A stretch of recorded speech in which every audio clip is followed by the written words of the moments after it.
Ola e benvidos. Imaginade por un momento un camiño que non só se percorre cos pés, sino tamén coa memoria e co corazón. Hoxe imos descubrir o Tour Vals de la Marina, un proxecto que é moito máis que unha simple ruta de senderismo. É unha viaxe para recuperar historias esquecidas, para unir paisajes e, sobre todo, para defender un territorio. Imos aló. O lema do proxecto xa o di todo, montañas que unen vals. O seu creador, Joan Elies Andrés, propónnos darle a volta á nosa perspectiva, deixar de ver as montañas como fronteiras, como muros que separan, e comezar a velas como que foron durante séculos, as verdadeiras autoestradas que conectaban as comunidades, o comercio e a cultura. Unha idea potentísima. E para que nos fagamos unha idea da magnitude desta aventura, estamos a falar dun percorrido circular de 128 kilómetros. E a iso súmase un desnivel positivo que, ollo, impón bastante, máis de 5.600 metros. Iso é como subir e baixar varias veces as montañas máis altas da zona.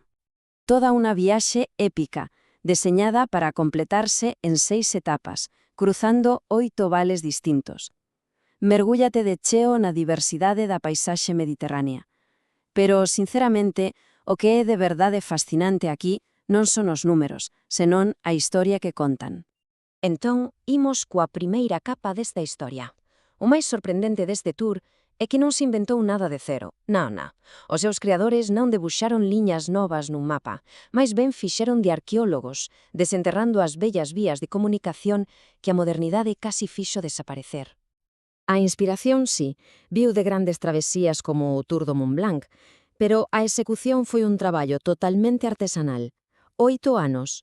Imaginade 8 anos de patear o terreo, de falar coa xente maior, de revisar mapas antigos. Foi un proceso lento, meditado, para asegurar que cada paso, cada metro do camiño tivese un significado.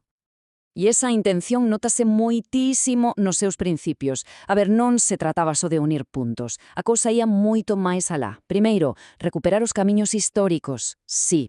Segundo, unir o patrimonio, por suposto. Pero a clave, o xesto que o define todo é este. A ruta sempre ten que entrar e saír pola Praza do Pobo. E ollo, que isto non é un capricho, é toda unha declaración de intencións. Entón, xa vimos que o camiño ten unha historia propia. Pero o máis incrible é que o propio camiño conta historias. Así que imos á segunda capa, unha paisaxe que fala, que che murmura lendas ao oído si sabes escoitar. Unha desas voces que saen do pasado é a do Saginer, o home do sebo. Ao rescatar estas figuras do folclore local, o libro que acompaña a ruta consigue algo máxico.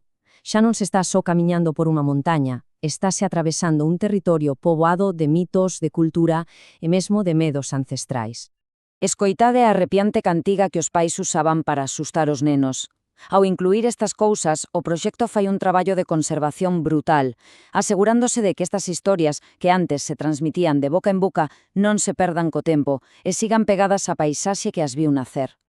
E estas conexións alucinantes aparecen onde menos se espera, por exemplo, nas portas das casas vellas. Moitas están feitas do que a xente de allí chamaba madeira de móvila. E por qué? Pois porque nos tabuleiros de piñeno americano que chegaban líase o nome do porto de orixe, Móvile, Alabama. E a globalización agoxada na arquitectura dunha pequena aldea. Incrible, verdad?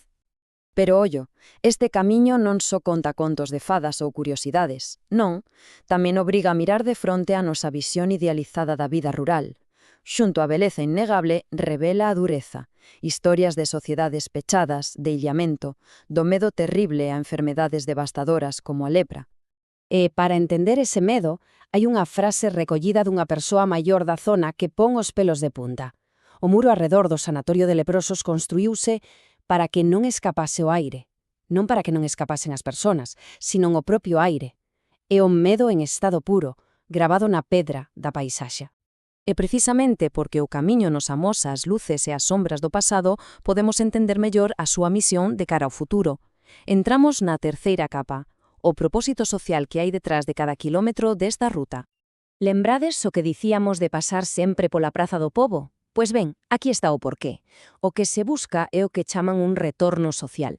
A idea é sinxela pero moi poderosa, que quen camiña non sexa unha sombra que pasa ao lonche, sino alguén que deixa vida. que toma un café no bar, que compra o pan na panadería local, que dorme na casa rural e, sobre todo, que conversa coa xente. É un modelo de turismo que rega, que nutre a economía local, en vez de simplemente observala dende fora. E todo isto, toda esta historia, todas estas historias, todo este propósito social, lévanos á capa final, a razón de ser máis fonda e urxente de todo o proxecto. O Tour Vals de la Marina non é só para gozar do territorio, é sobre todo para defendelo.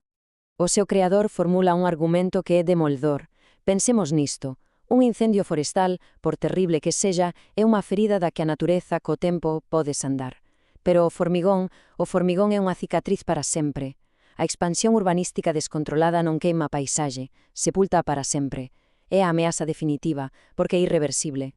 E fronte a esta ameaza, o proxecto non se queda na queixa, propón, e faino acuñando un concepto clave, a ruralidade proactiva. Non se trata de decir no ao progreso, senón de demostrar que se pode xerar valor da terra sen destruíla. Este sendeiro é a proba vivente diso. É unha arma pacífica, pero moi poderosa, contra plans como dos 500 chales en Liber, porque amosa que outro futuro é posible. Y así rematamos, volvendo ao principio, cunha pregunta que o resume todo. Pode un camiño ser a mellor defensa para un territorio? Pois quizáis a forma máis efectiva de protexer un lugar non sexa levantar un muro, sino trazar un camiño que nos aprenda a querelo, a entendelo e, ao final, a loitar por el.